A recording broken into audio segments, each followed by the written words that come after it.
Intelligent talk, sure to raise the IQ. Welcome back to our next segment of Inside the News with Frank Vernuccio and Ben Brunson. My name's Guy Wehman, and Frank Vernuccio, the editor-in-chief of the New York Analysis of Policy and Government. He's also the writer and the voice of the syndicated radio feature Minute Report for America.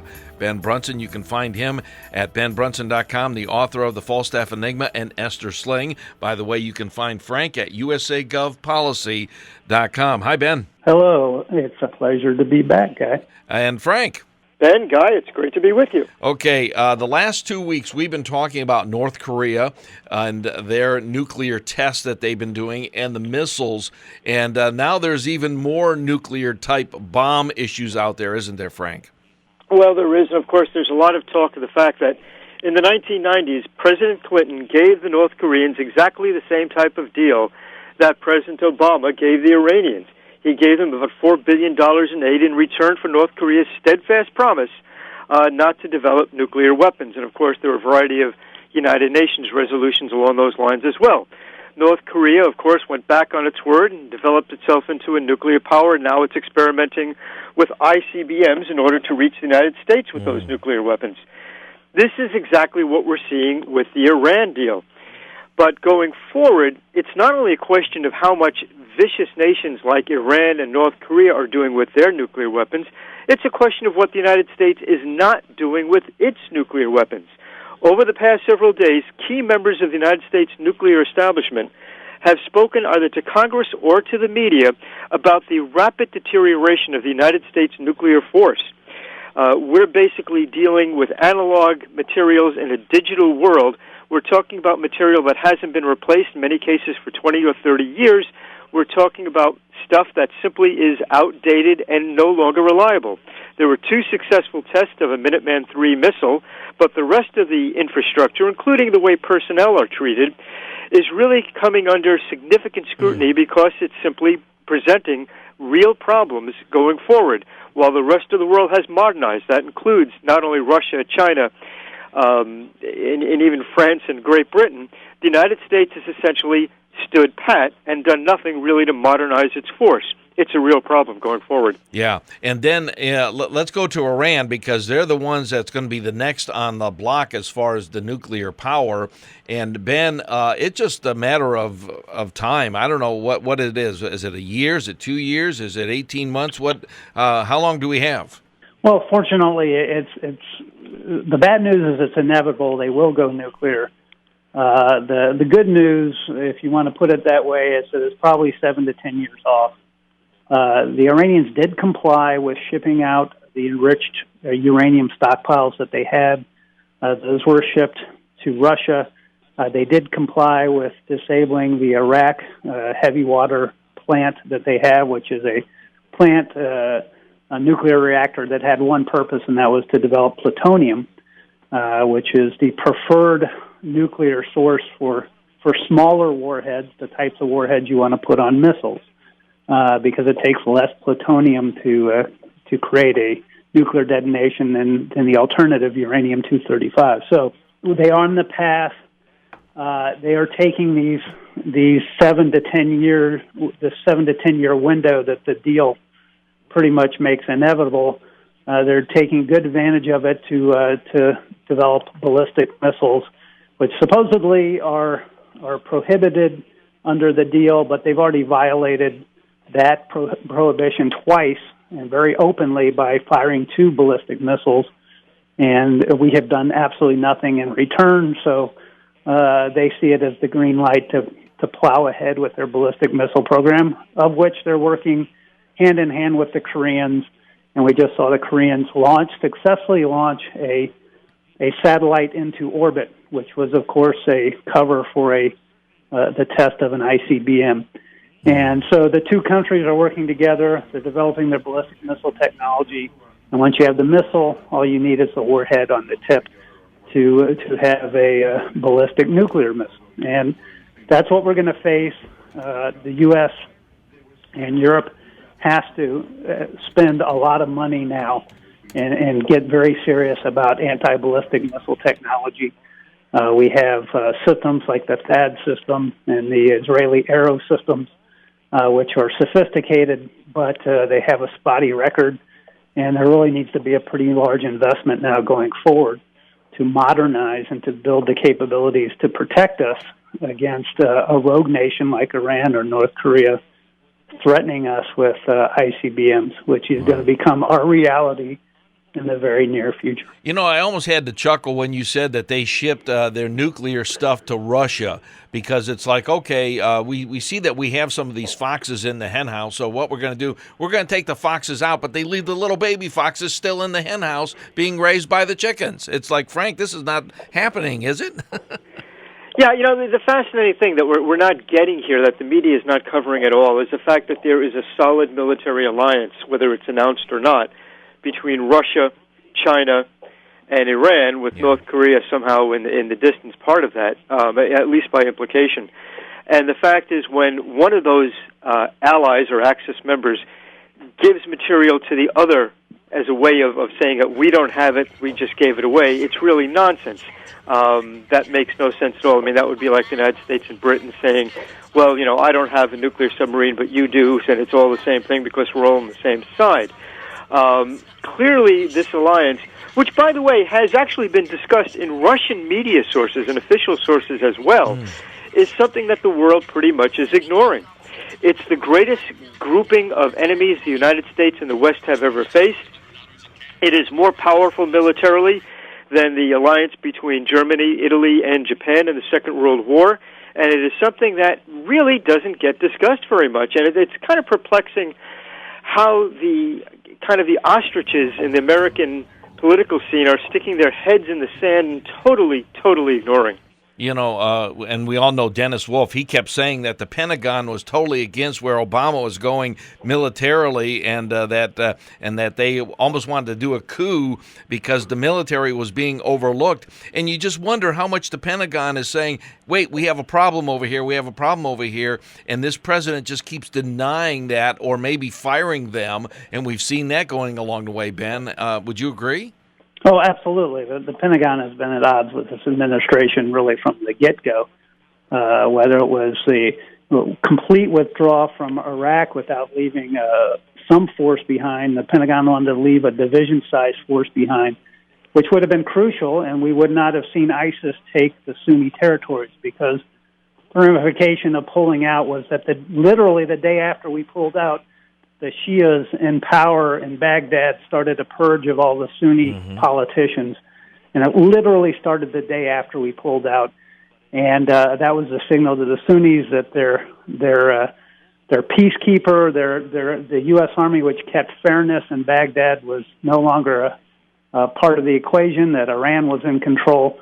And as a result, they turned to ISIS when ISIS came knocking on their door. So these ramifications go wide and far from the various policies that this administration has pursued. And one of the most important ramifications is the migrant issue, which is impacting Europe and driving changes throughout Europe. So you saw last year where Europe had an open-door policy. About 1.8 million migrants flooded into Europe. And now you see the backlash coming, where even Angela Merkel is starting to pull back on her open door welcome mat. And she has been the leader of that liberal acceptance of migrants. But you see a rise in right-wing parties throughout Europe. You see a rise in sentiment in Britain, exemplified by the UKIP party, or the United Kingdom Independence Party, which has grown from nothing to receive a pretty large share of the vote in the recent round of elections there. And the British are now seriously talking about leaving the EU. And the primary driver, there's a vote scheduled for June, and if it succeeds, it will be primarily because of the migrant issue and the impact it has had on Britain. And the fact that there are thousands of migrants across the Channel in and around Calais, France, which are trying desperately to get into England. And the situation is pretty much untenable for Europe at this point, and it may destroy the entire EU. All right, Frank, there's two on the table there, the Defense Department and the migrant issue. Well, Ben's point about what's happening to the EU is kind of points to something that you might say is almost a master stroke on the part of the Kremlin. Their support for Bashar al-Assad of Syria has prompted this crisis to a large extent, and it's had not only the effect of expanding Russia's influence in one of the most strategic parts of the world, the Middle East, but in breaking apart the unity of Europe. Certainly, Angela Merkel must be knocking her head against the wall, asking how she ever got cornered into doing something as rash and crazy as allowing so many Syrians fleeing from the turmoil in the Middle East into her country and the rest of Europe as well. The British are about to leave because of the same issue. I think the popular feeling in Great Britain, where, by the way, a survey just said the most popular name right now in the United Kingdom for newborn babies is Mohammed. So clearly this is a masterstroke. It is a strategic victory for the Kremlin, unlike anything they've ever had before, all based on their support of Bashar al-Assad and the resulting ongoing war in that area, which has brought so many Syrians into Europe, which, as a consequence, has split Europe apart. Masterstroke for Moscow. Yeah. Didn't Prime Minister Merkel of Germany, didn't she volunteer and say you're welcome here? Or was she, Frank, or was she cornered into that? From what I understand, she was not cornered into it, but it's bringing up a lot of discussion about Angela Merkel's past. She was from East Germany. Okay. Some people are saying, is her loyalty to European principles really solid, or is there something in her background that should be looked at? Oh, Ben, your thoughts on that? Well, no, I think Frank hit the nail on the head. She is East German by background, and that colors her views in a couple of ways. She grew up in a communist state, and whether or not that really drives her is one thing, but she was colored by the fact that her views are colored by the fact that, you know, she views herself and all the other East Germans as migrants into the new Germany upon the collapse of the Iron Curtain. And, you know, they were welcomed in, and it all turned out well for Germany. So that kind of colors her view. So she has been the leader of the welcoming party, if you will, the welcoming group of liberal Europeans. But, you know, they're paying the price now. Crime has skyrocketed, and the incidents that had made the news in the U.S., such as the mass sexual assaults that were happening on New Year's Eve in Cologne, Germany, those incidents have been going on all over Europe, and they go largely unreported in the press. But but Europeans are noticing, and you're seeing the rise of right-wing groups and nationalist groups all over Europe, and the rise of pretty strong anti-immigrant sentiment. 5.5 months, we have the Olympics down in Brazil. Frank, you hear any buzz about what's going on with that? Well, of course, a lot of the athletes are deeply worried about the Zika virus. There is a question whether athletes are safe to go down there, particularly young women who might become pregnant at some point. Some say the fear is overblown. Others say that Brazil is actually not disclosing how serious the epidemic is. It's going to be very interesting. It's one of the additional times, yet another time rather, when the Olympic Committee really didn't look very carefully into their selection of a host city, whether it was the horrific smog and pollution that caused a lot of athletes to not feel well when they were in Beijing, whether it was the Winter Olympics in Russia, where the facilities were not even completed, and now we have Brazil. You really have to wonder about how good the Olympic Committee site selection committee is doing its job. You know, I've often wondered that if the Olympic Committee, boy, I hate to say this, if they're somewhat corrupt like FIFA with the soccer people, and that they try and make these deals for these host countries. Ben, have you thought that? Well, there has been lots of allegations over the years of corruption in the Olympic Committee and corruption in the process, just like FIFA under Sepp Blatter was corrupt in selling votes to decide on who got the World Cup every 4 years in soccer. The same thing goes on with the IOC.